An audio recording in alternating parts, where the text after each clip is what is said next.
함께 교독한 히브리서 1장 1절부터 3절까지 말씀 중심에서 하나님께서 그 아들을 통하여 말씀하심이라는 제목으로 하나님 말씀 증거하겠습니다. 하나님께서 그 아들을 통하여 마지막 때에 말씀하신다. 이제 우리 공과 다 받으셨죠? 네, 공과 안 받으신 분 계세요? 다 받으셨죠? 네, 다 받으셨죠? 네, 이제 제가 공과위를 지지난 학기 때부터 이제 나왔는데요. 제가 여태까지 본 공과 중에 제일 좋은 것 같아요. 그래서 이번 공과는, 그리고 이제 히브리서가 13장까지인데 이번 학기에 이제 13장을 마치려고 하는데요. 그래도 이 빡빡하지 않게 잘 이렇게 배분이 돼 있어가지고요. 참 이번 공과는 조금 히브리서를 자세히 잘 살펴볼 수 있을 것 같습니다. 그래서 그 말씀을 좀 잘 참조해 주시고요. 무거우시니까 이렇게 교회 두고 이렇게 가셔도 되고, 또 수요일 날 오셔가지고 보시거나, 좀 보시기가 어려우시니까 제가 우리 공과위 이렇게 목사님께 말씀드려가지고 그 PDF 파일을 받아서 우리 카톡으로 전달해 드릴 거니까 카톡을 보시면서 이제 핸드폰으로 이렇게 좀 크게 보셔도 될 것 같습니다. 하나님이 이제 섭리하시는 역사 속에 가장 필요한 말씀들을 늘 주시는 것 같은데요. 이 히브리서 말씀도 참 너무나 요긴한 말씀이고, 요긴하지 않은 말씀이 없지만 이 히브리서는 특별히 신약 성경 중에 좀 특별한 부분을 이렇게 담당하고 있는 그런 성경이라고 할 수가 있겠습니다.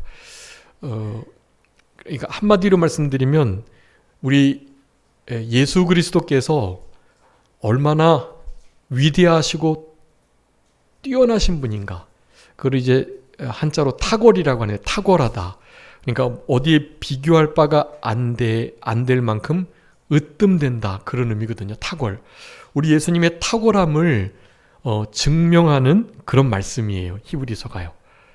그러니까 이 히브리서는 서론적으로 누가 이거를 받느냐 하면 이 로마에 흩어져 있는, 그러니까 유대인으로서 그리스도인이 된 자들을 향해서 이 히브리서가 쓰여진 거예요. 어떤 상태인지 아시겠죠? 로마에 흩어져 있다는 것 자체, 그러니까 이방에 와 있는 자라는 거예요. 그것도 유대인이요. 근데 그 유대인들 중에서 유대 회당을 중심으로 옛 선지자들이 말한 그 구약의 말씀을 가지고 생활하는 자들이면 꼭 그렇게까지 핍박은 없었을 수도 있는데, 그 유대인들 중에서 예수님을 믿는 자들을 향해서 쓰는 거예요. 그러니까 이들은요, 이방인 취급받음과 동시에 유대교 안에서는 너무나 큰 핍박을 받는 자들인 거예요. 너희들이 신앙을 버렸다. 이단의 괴수 예수 그리스도를 메시아로 믿고 있으니 너희들 죽어야 될 일이다 라고 말하면서 이제 진짜 많은 핍박이 있었던 상황인 거죠. 그리고 그때 당시 이제 크리스찬들, 그리스도인들이 이방 세계 속에서 그 신앙의 기준, 차원이 좀 높기 때문에 이방 사람들하고 이렇게 잘 막 그들의 생활 문화 습관에 어우러져 가지고 그렇게 생활을 잘 못하는 거예요. 그러니까 이방인 그들 중에서도 왕따 당하고 외톨이가 되는 그런 상황인 거예요. 유대교도들한테도 그렇고 또 이방인들에게도 그렇고. 그러자 이들 안에서 그러면 좀 그리스도인이라는 이 신앙을 좀 포기해 볼까 하는 생각, 그리고 그것을 포기하는 순간 이제 유대교로 회귀하는 거예요. 유대교로 돌아가면 자기들을 품어주고 맞아주고 함께해주고 공동체 생활 속에서 좀 이 외딴 로마에서의 외로움이나 어려움을 좀 극복하면서 서로 돕고 그렇게 살아갈 수 있을 것 같은 그런 생각이 드는 자들에게 이 말씀을 쓴 것입니다. 네. 그러니까 여러분 우리가 참된 그리스도인으로 살아갈 때 이런 이들을 이제 메시아닉 주라고 하는데, 메시아닉 그러니까 그리스도의 사람으로서의 유대인, 메시아닉 주가 이제 유대인인데요. 그래서 메시아닉 주라고 부르는데 이 메시아닉 주들이 경험하는 그런 어려움들을 사실 우리들도 그렇게 경험하면서 살아가는 것과 다르지 않고요.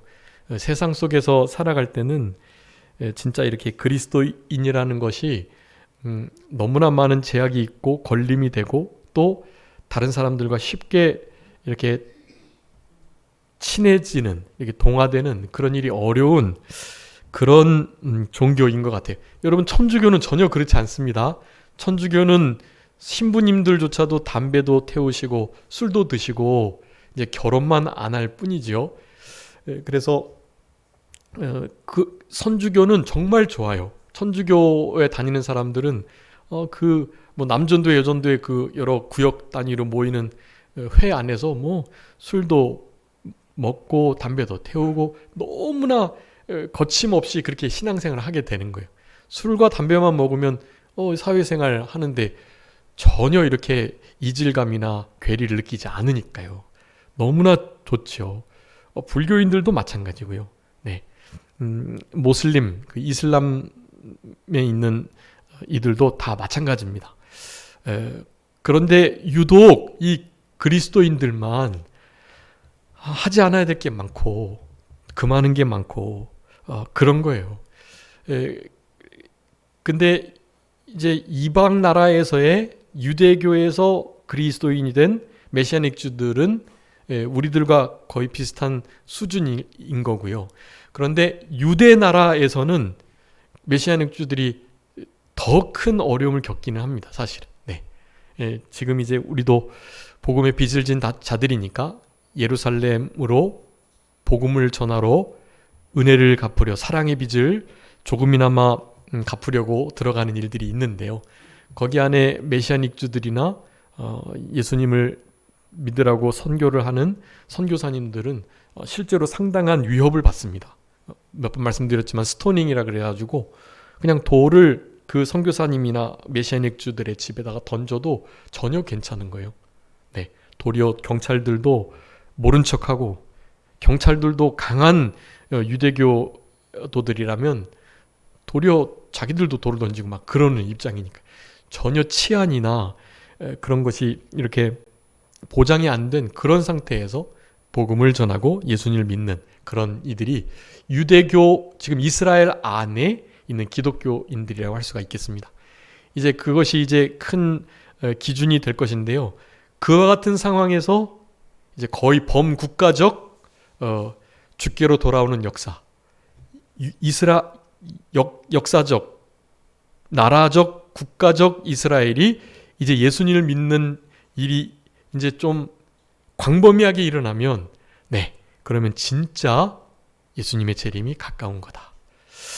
지금 이 글을 쓰고 있을 때가 한 AD 예수님 돌아가시고 난 다음에 한 30년 조금 넘은 시점이에요. 그러니까 이 서신서 중에 아주 많이 초창기에 쓰여진 서신서로 봅니다. 이 히브리서를. 그래서 저작자를 뭐 누가라고 말하기도 하고 또 다른 속사도들이라고 말하기도 하고요. 그런데 아주 보통 일반적 그 개혁주의 교회 안에서 신학자들은요, 이 히브리서를 사도 바울이 썼다라고 주로 봅니다. 네, 여러 가지 문체가 사도 바울이 썼을 가능성이 아주 많은 거예요. 어떤 면에 있어서 이런 것은 사도 바울이 이런 문체를, 이런 문장을 쓴 적이 없기 때문에 아니다라고 말하는 면들이 좀 있긴 한데요. 그래서 뭐 아볼로, 누가, 그리고 로마의 클레멘트, 뭐 이런 이들이 썼다라고 하는 설들이 좀 있어요. 뭐 바나바가 썼다고도 하고요. 그런데 그들 중에 가장 유력한 자는 사도 바울입니다. 그러니까 사도 바울이 썼다고 그렇게 생각하시면 될 것 같고요. 네, 그렇게 히브리서를 사도 바울이 썼다고 하면 신약 성경 절반 이상 13권, 14권을 우리 사도 바울이 쓴 택이 되는 거예요. 어쨌든 이 저작자는 지금 예수님을 믿는 개종한 유대인들을 향해서, 특별히 로마에 흩어져 있는 진짜 힘들고 어려운 그들을 향해서 이 지금 편지를 쓰고 있다. 그런데 실은 예수님이 내가 곧 오겠다고 하시고 올라가셨는데 지금 벌써 30년, 40년이 막 지나고 있는 거예요. 그러니까 예수님 재림 신앙을 붙들고 그나마 메시아는 닉주가 돼가지고 그렇게 살아가는데 예수님이 안 오시니까 더 유대교로 다시 돌아갈까 하는 생각이 들고 있었던 바로 그때에, 그때의 이 히브리서 말씀이 저들에게 전달이 되었다라는 것을 우리가 생각해 보면서요. 우리 히브리서 13장까지 있는데 1장부터 4장, 그리고 4장부터 10장, 그리고 10장부터 마지막 13장, 이렇게 크게 세 부분으로 나눌 수 있어요. 이 히브리서 아까 가장 핵심적인 주제가 뭐라고 말씀드렸죠? 예수 그리스도의 탁월. 예수 그리스도께서 구원 사역, 특별히 제사장적 사역, 그 구속 사역을 너무나 탁월하게 하셨다라는 것을 말씀하고 있는 거예요. 그래서 1장부터 4장 중반절까지는 예수 그리스도께서 그의 성품, 인격, 그 면으로 봐도 누구하고도 비교할 수 없다라는 것을 4장까지 그렇게 설명하고 있어요. 이를테면 이제 오늘 1절부터 3절까지는 누구보다 낫다고 말하고 있겠죠, 지금 읽었는데요. 1절부터 3절까지 우리 예수 그리스도께서 누구보다 사역을 훨씬 더 잘하신 것으로 지금 기록하고 있는 것 같으세요? 예적 선지자들, 구약 성경을 기록한 바로 그때요. 그때 구약 성경이 지금 기록됐는데 정말 위대한 분들이죠. 특별히 모세 오경 같은 경우는 지금도 이 모세를 신적 존재로 받들고 있는 상황이니까요. 그가 기록한 창세기, 출애굽기, 레위기, 민수기, 신명기, 이것은 다른 것은 다 성경이 아니더라도 적어도 그 모세 오경만큼은 유일무이한 성경, 아주 중요한 성경이다라고 믿고 있으니까요. 근데 그들보다도 차원이 다르다는 거예요. 선지자들과 비교할 수 없다라는 것을 말씀하는 거고요. 이제 1장 4절부터 2장까지 천사들보다 훨씬 낫다. 천사들과도 비교할 수 없다. 그것을 말씀하는 거고, 또 3장은 모세, 그리고 4장은 여호수아. 모세와 여호수아, 또 여러 선지자들, 심지어 천사.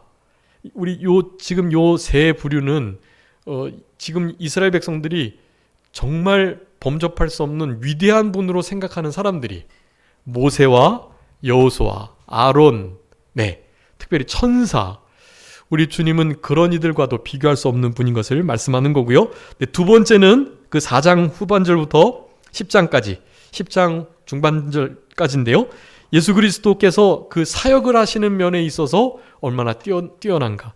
그러니까 첫 번째는 인격적, 성품적으로 그냥 차원이 자체가 다르다는 사실을, 두 번째는 그 사역하시는 면면이 너무나 다르다는 것을 말씀하고 계세요. 그래서 제가 히브리서 요절이라고 말씀드린 거 혹시 기억하시나요? 히브리서 요절. 그럼 거기 공과 한번 봐주시면,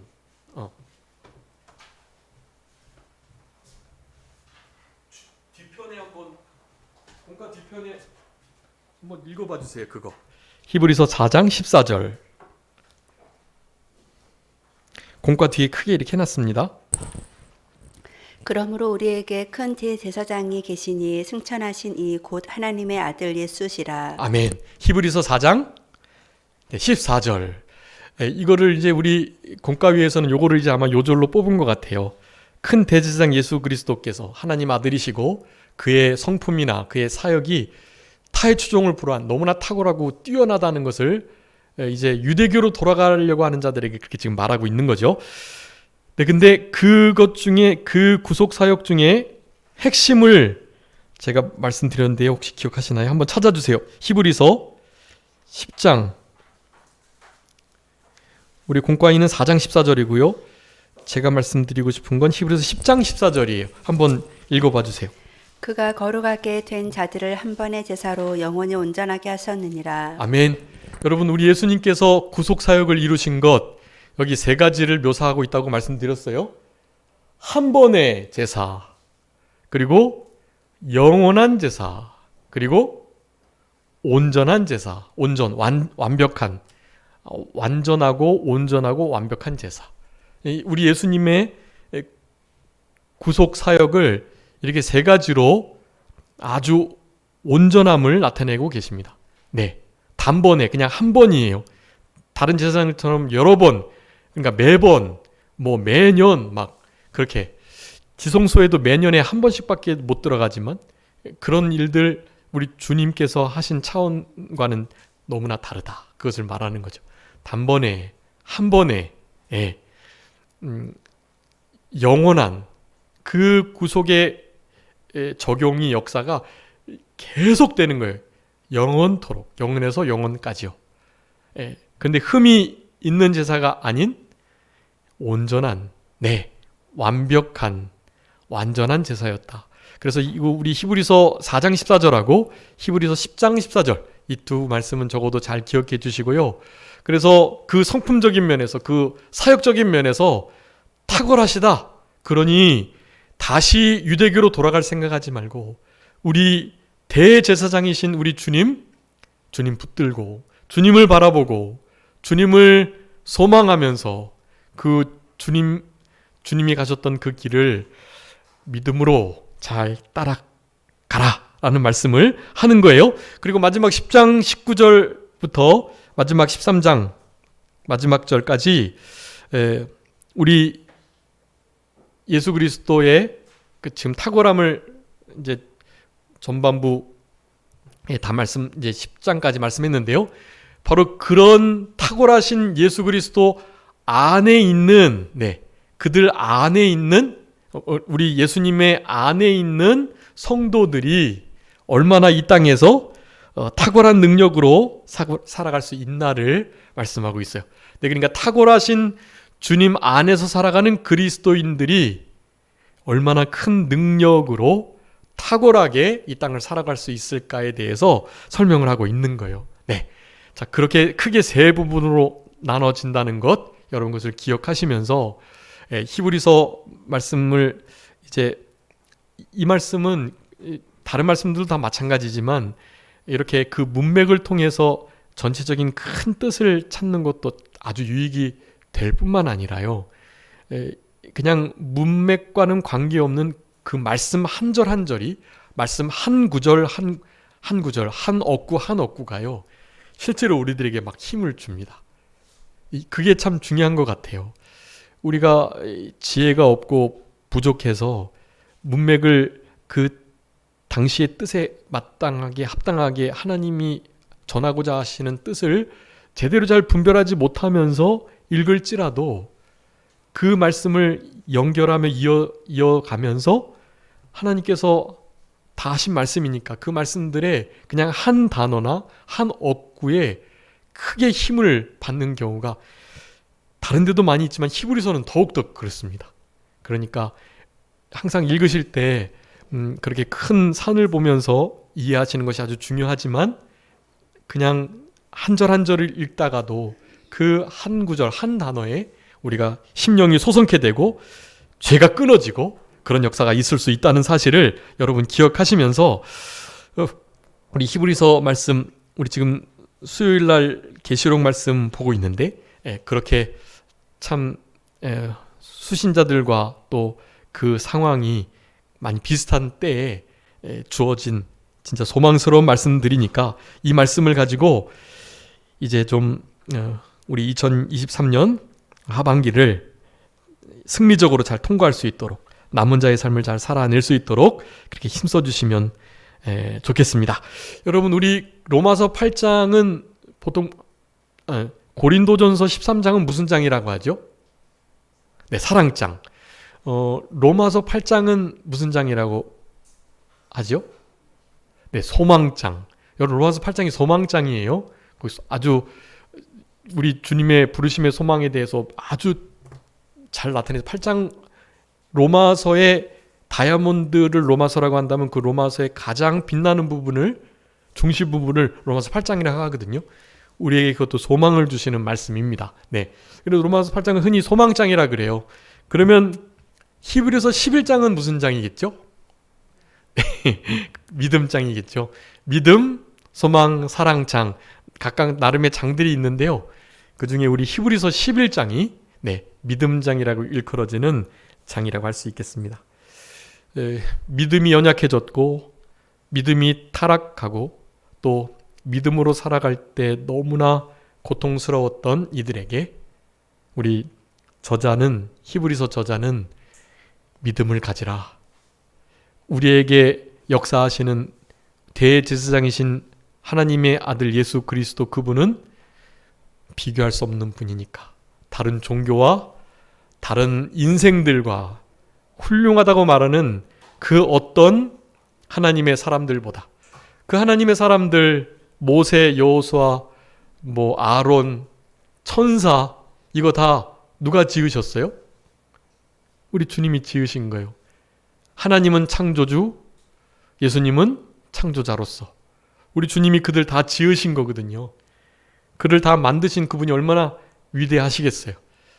그와 같은 탁월성을 증거하면서 유대교로 회귀하려고 하는 힘들고 지쳐있는 성도들을 향해서 그리스도인들을 향해서 우리 히브리서 기자는 그렇게 외치고 있는 것입니다. 믿음을 가지라고. 우리에게 주신 이 구원의 담보해 주신 영원한 완벽한 이 구속사역으로 말미암아서 우리에게 주신 그 의가 그 소망이 얼마나 위대한지 그것을 잊지 말고 네 우리 주님과 함께 그 모든 어려움들을 이겨나가자라고 우리들에게 말씀해 주고 계십니다. 자, 그래서 이제 히브리서의 1장 1절부터 3절까지는 혹시 이렇게 어떻게 보셨는지 모르겠는데 여기에 여러분 8가지 우리 예수님이 어떤 분인지를 설명해 주고 계세요. 네, 8가지입니다. 그 8가지 빨리 살펴보고 말씀을 마치도록 하겠습니다. 첫 번째, 일단은 1절에 보면 옛적 선지자들을 통해서 여러 부분, 여러 모양으로 우리 조상들에게 말씀하신 하나님이라고 말씀하는데요. 여기 말씀하신 하나님, 여러분 우리 하나님은 입을 지으신 분이시기 때문에 당연히 뭐 하시겠죠? 말씀하시겠죠. 네, 입을 지으신 분이니까 말씀하시는 분이에요. 귀를 지으셨으니까 들으시는 하나님이시죠. 네, 바로 그 하나님께서 일단 구약을 그렇게 기록하셨다고 지금 설명하고 있는 거예요. 구약은 옛 조상들에게 그렇게 선지자들을 통해서 주었다. 그렇게 지금 말씀합니다. 여기 여러 부분이라는 것은 구약의 이를테면 모세오경, 역사서, 시가서, 지혜서, 또 선지서, 또 예언서 이런 것들이 있잖아요. 그런 것들을 그렇게 여러 부분으로 주어주셨다. 여러 모양으로 주었다는 건요. 이를테면 꿈, 환상, 비적 현상, 그리고 우림과 둠밈 이런 것들로 우리에게 허락해 주셨다는 것을 말씀하는 것입니다. 우리 조상들에게 그렇게 말씀해 주셨는데요. 2절에 보면 이 모든 날 마지막, 여러분 이 모든 날 마지막은 바로 지금을 가리킵니다. 여러분 신명기 5장에 우리 모세가 가나안 입성을 앞둔 광야에서 태어나고 20세가 되지 못했던 제2세대들에게 하나님의 율례의 말씀과 규례의 말씀을 재강론하면서 너무나 위대한 말씀을 하는 거예요. 지금 이 말씀, 이 전하는 이 말씀은 옛날 우리 조상들에게 한 말씀이 아니라 누구에게 한 말씀이라고요? 지금 여기에 있는 우리들에게 하신 말씀이다.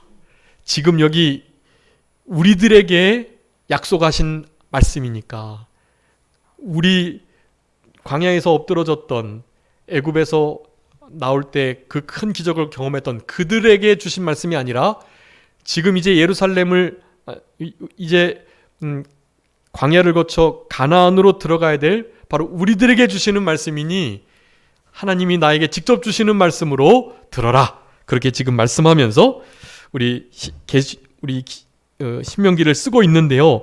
여기 오늘 본문도 그런 의미입니다. 이 모든 날, 이 마지막에 옛날에는 선지자를 통해서 구약을 기록하게 하셨지만 지금은 바로 여기 있는 지금 있는 바로 우리들에게 말씀을 하시는 것이다 라고 적고 있으면서 이 마지막이니까 이제 말세라고 할 수가 있겠죠. 말세는 근데 그 공과에도 나와 있지만 예수님이 초림하셔서부터 이제 재림하실 때까지를 말세라고 해요. 네. 그러니까 요맘때도 AD 100년이 채 안 됐었던 때이지만 이때도 다 마지막 날 말세 때를 다 살아가고 있는 거예요. 예수님이 초림하신 이후로부터 말세가 시작되고 있는 것이기 때문에요. 네, 그것을 그렇게 이해해 주시면 되겠고, 그 마지막 날에는 누구를 통해서 말씀하신다고요? 아들을 통해서 말씀하신다. 네, 조상들에게 말씀하신 그 하나님이 이제는 아들을 통해서 우리에게 말씀을 하신다라는 것을 우리들에게 말씀해 주고 계십니다. 그래서 첫 번째가요, 우리들에게 말씀하시는 예수님이시다라는 것을 우리가 기억해야 되겠습니다. 하나님도 말씀하시는 분, 우리 예수님도 여러분 말씀하시는 분이세요. 여러분 요한복음 1장에 보면 이 말씀을 무엇이라고 말씀하나요? 한번 읽어봐 주세요. 요한복음 1장 1절요. 태초에 말씀이 계시니라. 이 말씀이 하나님과 함께 계셨으니 이 말씀은 곧 하나님이시니라. 아멘. 네, 이 말씀이 잘 이해가 되시죠? 태초에 말씀이 계셨는데요. 그 말씀이 누구와 함께 계셨다고요? 하나님과 함께 계셨대요. 근데 또 다시 한번 정의 내리기를 그 말씀이 곧 하나님이시래요. 네. 여기서 사실은 태초에 말씀이 계셨다 할 때 그 말씀은 원래의 가장 이렇게 두드러지게 그동안 역사하셨던 성부 하나님을 가리키는 건데, 그 성부 하나님께서 또 다른 말씀과 함께 계셨다. 근데 그 말씀이라고 일컬어지는 그분이 내나 곧 하나님이시다라는 말씀을 하는 거예요. 근데 그 말씀을 당연히 우리 사도 요한은 예수 그리스도를 지금 지칭하고 있는 것입니다. 그러니까 태초에 말씀이 계셨다. 근데 그 말씀이 하나님과 함께 계셨는데 그 말씀이 곧 하나님이신데, 그러니까 결국 그 말씀은 누구시다? 예수 그리스도이시다. 네. 여러분, 예수 그리스도께서 말씀하시는 분인데요. 그냥 말씀하시는 분을 떠나서 그 말씀 자체이시다라는 것을 우리들에게 교훈해 주고 계십니다. 예. 근데 14절에 보면 뭐라고 말씀합니까? 그 말씀. 요한복음 1장 14절. 말씀이 육신이 되어 우리 가운데 거하심에 우리가 그의 영광을 보니 아버지의 독생자의 영광이요 은혜와 진리가 충만하더라. 아멘. 그 말씀이 어떻게 됐다고요? 육신이 됐대요. 그러니까 진짜 그 말씀은 예수 그리스도이신 거죠. 여러분, 말씀이 육신이 되셨고 17절도 한번 읽어봐 주세요. 17절. 율법은 모세로 말미암아 주어진 것이요 은혜와 진리는 예수 그리스도로 말미암아 오는 것이라. 아멘. 은혜와 진리가 예수 그리스도로 말미암아, 율법은 모세를 통해서. 네. 그러니까 이 말씀이 곧 우리 예수 그리스도이신 것을 분명히 나타내고 있는 것입니다. 아까 14절에서는 은혜와 진리가 충만하다 그랬고, 그 은혜와 진리는 예수 그리스도로 말미암아라는 것 많이 말씀드렸죠. 통하여, 네, 인하여, 함께, 네, 그런 뜻. 그리고 위하여, 의하여, 그런 뜻도 있지만 예수 그리스도를 통해서 은혜와 진리가 분명하게 우리에게 보여졌다. 말씀이 육신이 돼서 눈에 보이도록. 그래서 그 보이도록이라는 표현이요, 하나님의 본체이시다. 그러니까 하나님을 우리는 보지 못하잖아요. 영이시니까. 근데 그분이 육신이 되셔가지고 우리가 그분의 본체를 보는 것과 같다라고 말씀을 하는 거예요. 자, 그래서 그것을 우리 요한일서 1장에서는 이렇게 말합니다. 한번 그것도 읽어주세요. 요한일서 1장 1절. 요한일서 1장 1절. 태초부터 있는 생명의 말씀에 관하여는 우리가 들은 바요, 눈으로 본 바요, 자세히 보고 우리의 손으로 만진 바라. 이 생명이 나타내신 바 된지라. 이 영원한 생명을 우리가 보았고 증언하여 너희에게 전하노니 이는 아버지와 함께 계시다가 우리에게 나타나신 바 된 이시니라. 아멘. 네. 그래서 요한일서에 더 분명하게 정리하고 있습니다. 이 말씀은 무슨 말씀이라고요? 생명의 말씀이다. 네. 우리에게 하시는 모든 말씀은요, 우리 주님 자체가 생명이시고 생명의 말씀이시기에 그 생명의 말씀이 나타난 바 되셨는데, 이것을 제자들은 직접 보기도 했고, 우리 예수님을 만지기도 했고, 예수님 품 안에도 있었고, 예수님과 함께 먹고 마시고, 예수님을 보고 예수님 말씀을 실제로 듣고 그분을 만지고 그리하였다.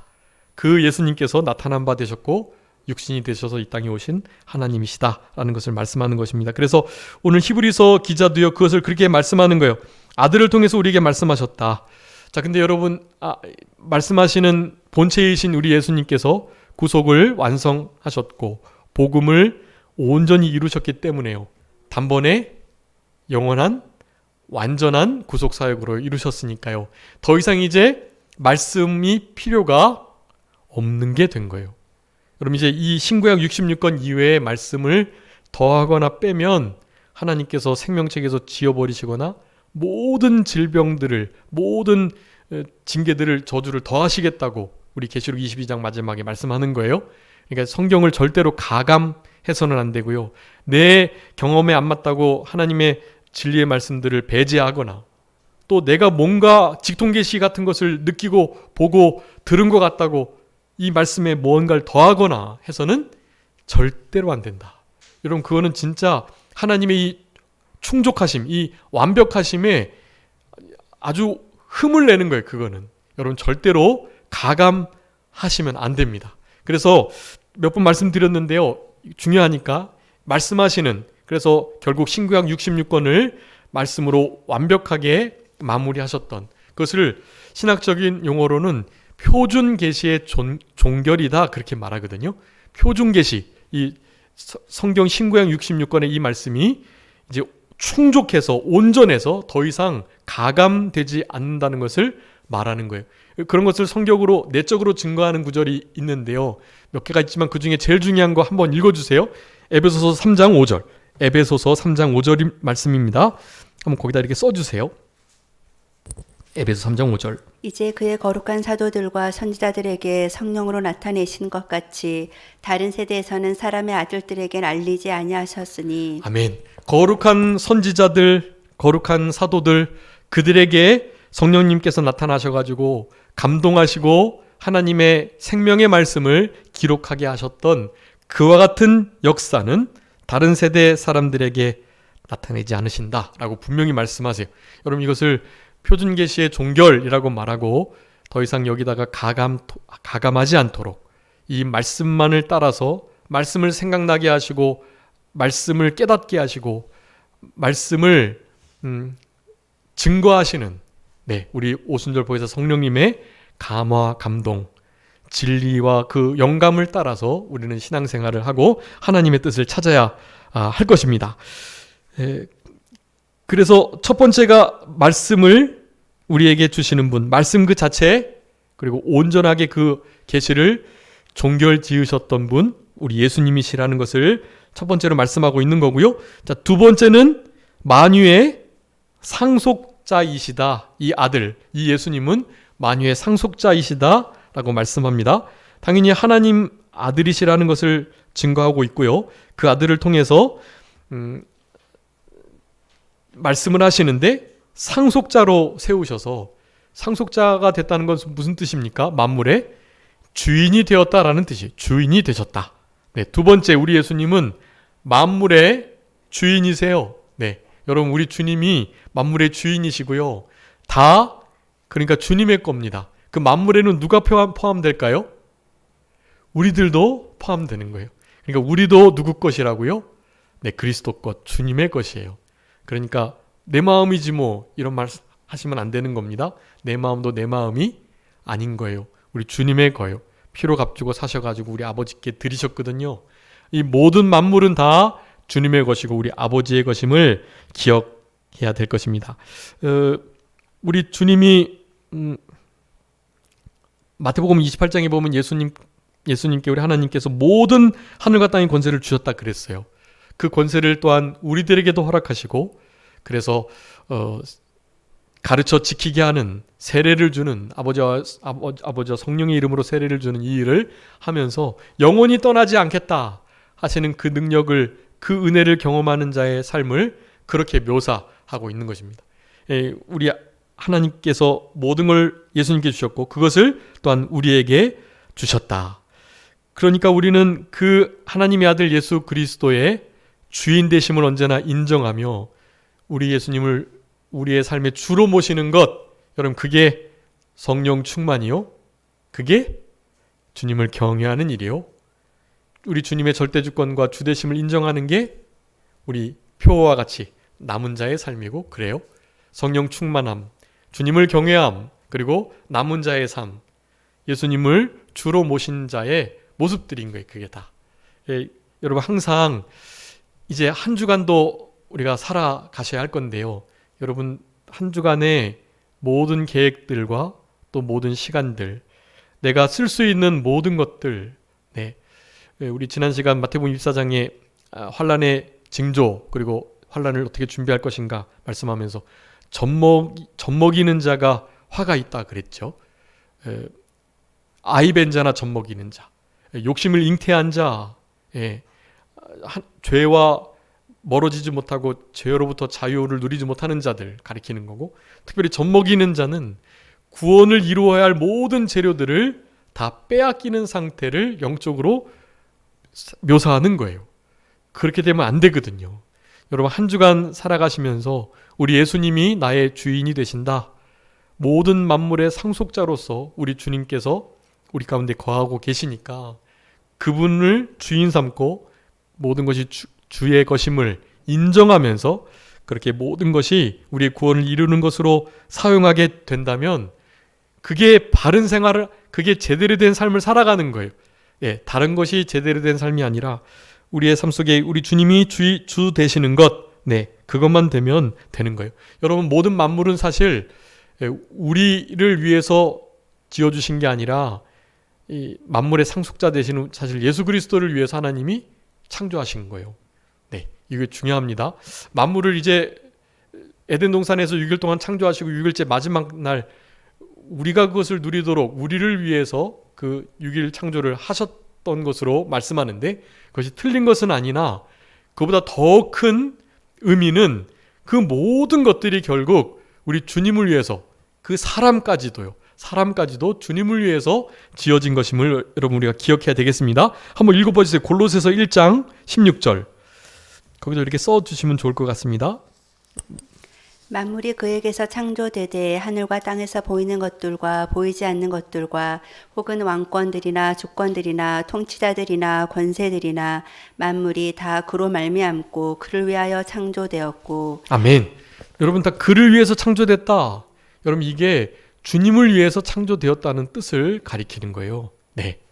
여러분 우리를 위해서 하나님이 지어주신 건 맞거든요. 근데 우리의 조직됨, 우리의 창조됨 자체도 그분을 위한 거예요. 여러분 우리는 그분의 것이고요, 그분을 위해서 이 땅에 존재하는 자들이다. 이것만큼 분명한 삶의 원리, 그리고 인생의 목적, 창조의 중요한 원리가 어디 있겠어요. 그분이 주인되고 그분을 위해서 우리가 지어졌다라는 것을 생각하면서 이 땅을 살아가시는 우리 모두가 되어야 되겠습니다.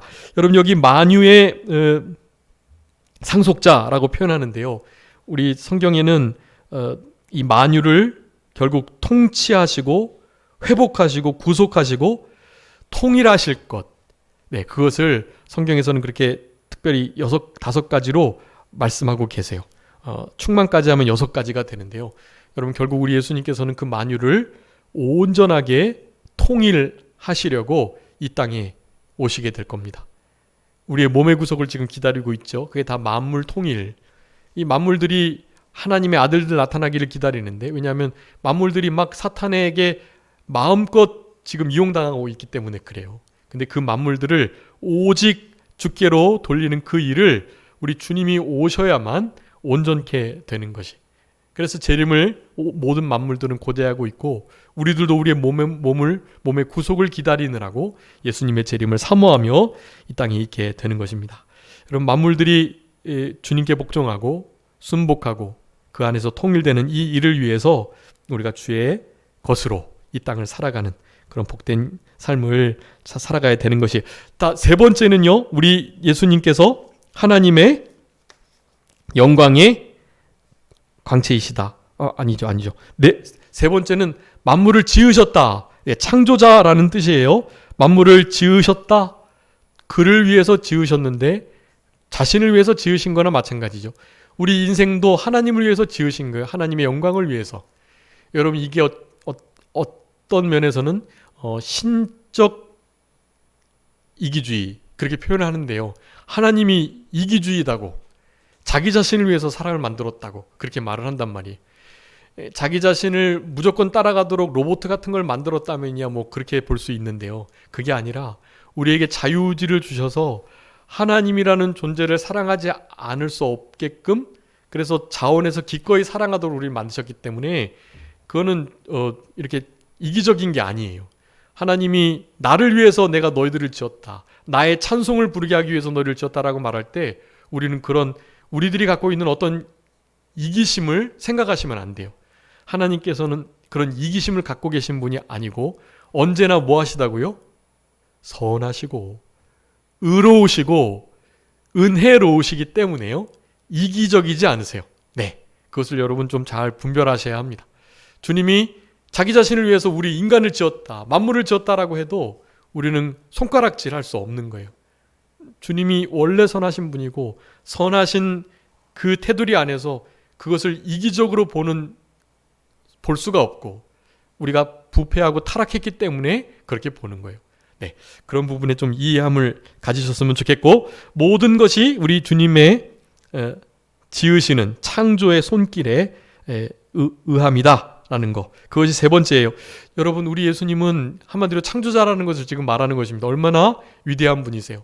여러분, 아무리 큰 종교들도 자기가 이 세계를 지었다고 하는 그런 거짓말은 못해요. 너무 큰 거짓말이어가지고요. 세상 내가 지었어라고 말하는 신은 없어요, 여러분. 오직 우리 주님, 우리 하나님 뿐이세요. 내가 만물을 지었다, 내가 태초에 만들었다, 이렇게 말하는 거예요. 얼마나 허황되게 보이겠어요, 믿지 않는 사람들. 근데 그것을 믿고 나면 얼마나 우리의 근원이 되는 것이고, 그런 말씀들이 태초에 하나님이 천지를 창조하시니라, 이것이 우리의 인생의 삶의 인간의 근본이 되는 거예요. 그 말씀이 얼마나 안정적인지 몰라요. 그 말씀을 믿는 자들과 우리의 태생이 어떤지를 모르는 자와의 삶의 차이는 말할 수가 없는 것입니다. 아무리 큰 종교들도 내가 너를 지었다, 내가 이 지구를, 이 우주를 만들었다라고 그렇게 함부로 거짓말을 할 수 있는, 뻥을 치는 그런 종교는 없어요, 실제로. 기독교가 유일한데, 그러니까 더욱더 거짓이 아니라는 의미인 것입니다. 진짜라는 거예요. 여러분, 우리 예수님은 그로 말미암아서 모든 세계를 지으셨다라고 말씀합니다. 네 번째, 하나님의 영광의 광채고, 다섯 번째, 본체의 형상이시다라고 말씀합니다. 여섯 번째, 그분이 능력으로 말씀을 가지고 만물을 붙들고 계시다라고 말씀하고, 일곱 번째, 이 중요한데요, 정결하게 하는 일을 하신다. 우리 히브리서에서 특별히 이 정결케 하시는 부분을 아주 강조하는 거예요. 단번에 영원한 완전한 구속 사역으로, 그분의 보혈로 이 정결케 하는 일을 지금도 해나가신다. 마지막, 높은 곳에 계셔서 지극히 크신 이 우편에 앉아 계신다라는 것입니다. 여덟 번째, 여러분, 그냥 앉아 계시는 거 아닌 거 아시죠? 하나님 보좌 우편에서 뭐 하고 계십니까? 우리를 위해서 기도해 주고 계시잖아요. 이런 분이 계시니까 우리는 든든하게 살아갈 수 있는 것입니다. 성령님과 함께 우리 주님이 지극히 높으신 하나님 보좌 우편에서 지금도 우리를 위해서 간구해 주고 계세요. 그 말씀만 읽고 말씀 마치겠습니다. 로마서 8장 34절입니다. 로마서 8장 34절. 누가 정죄하리요 죽으실 뿐 아니라 다시 살아나신 이는 그리스도 예수시니 그는 하나님 우편에 계신 자요 우리를 위하여 간구하시는 자신이라. 아멘. 우리를 위해서 간구하시는 자시다. 성령님과 함께, 성령님은 말할 수 없는 탄식으로 지금도 우리 마땅히 빌 바를 알지 못하는 우리들을 위해서 간구해주고 계시고요. 또 한 분, 우리를 위해서 중보하시는 분, 지극히 높으신 하나님의 보좌 우편에 함께 앉으셔서 우리를 위해서 간구해 주시는 예수 그리스도, 대제사장이신 그분, 그분의 피를 직접 흘리셔가지고 우리의 죄를 도말하시고 우리와 모든 만물을 지금도 능력으로 붙들고 계신 그분, 만물의 주인 되시고 또 하나님의 아들 되신, 하나님 영광의 광채이신 그분, 우리는 그분을 나의 주로 그리고 맏형으로 모시고 살아가니까 혹시 이와 같은 믿음을 포기하고 싶거나 양보하고 또 다른 신앙을 포기하거나 그러고 싶을 때라도요, 여러분 이와 같이 탁월한 분이 안 계시다라는 진리의 말씀을 기억하시면서 우리 주님의 품 안에서, 주님 진리 안에서 그렇게 순간순간 승리하면서 우리에게 말씀하시는 하나님의 음성에 귀 기울이시면서 늘 그 말씀을 순종하는 우리들의 남은 생애가 다 되셔야 되겠습니다. 자, 기도하겠습니다. 살아계신 우리 아버지 하나님 감사합니다. 우리를 사랑하여 주셔서 우리가 믿고 있는 예수 그리스도께서 얼마나 위대하시고 탁월하신 분인지를 우리들에게 증거하시려고 히브리서의 말씀을 통해서 이제 2023년 마지막 반학기를 그렇게 주일학교 공과를 통해서 함께 상고할 수 있도록 은혜를 베풀어 주신 우리 아버지 하나님 진심으로 감사하옵고 감사합니다. 아버지 하나님께서 우리들에게 주시는 이 진리가 순간순간 우리의 삶 속에 역사해서 특별히 우리 주님과 늘 동행하며 만물의 주가 되신 우리 주님을 인정하고 우리도 주님의 것임을 잊지 않으면서 예수 그리스도의 것으로 남은 때를 온전히 살아갈 수 있는 우리 모두가 되게 하여 주시옵소서. 거룩하고 복된 주의 날 남은 시간들도 우리 주님께 주님을 위해서 온전히 드릴 수 있도록 아버지 하나님 도와주시기를 간절히 바라옵고 한 주간도 승리하면서 우리 주님 안에서 남은 자로 주님과 함께 살아갈 수 있도록 주님께서 특별히 권고해 주시고 도와주시옵소서. 모든 것 주님께 맡기옵고 살아계신 예수 그리스도의 이름으로 기도 올리옵나이다. 아멘.